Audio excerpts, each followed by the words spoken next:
আল্লাহ নামাজের জন্য ডাকে না। এই উম্মতকে এতটুকু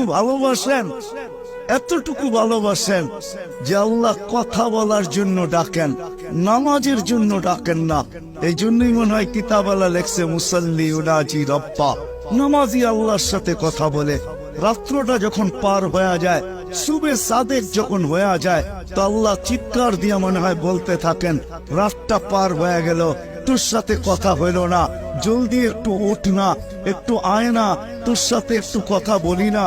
আবার যখন সকালেরটা ফজরেরটা শেষ হয়ে যায়, আবার দুপুর আসে, তখন যেন আল্লাহ বলতে থাকে, সেই সকালে কথা হইল, এখন তো দুপুর হয়ে গেল, তোর সাথে কথা হয় না, একটু আয় না, দুপুরে একটু কথা বলি না।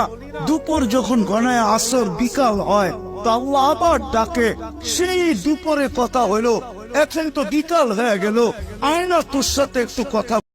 Likey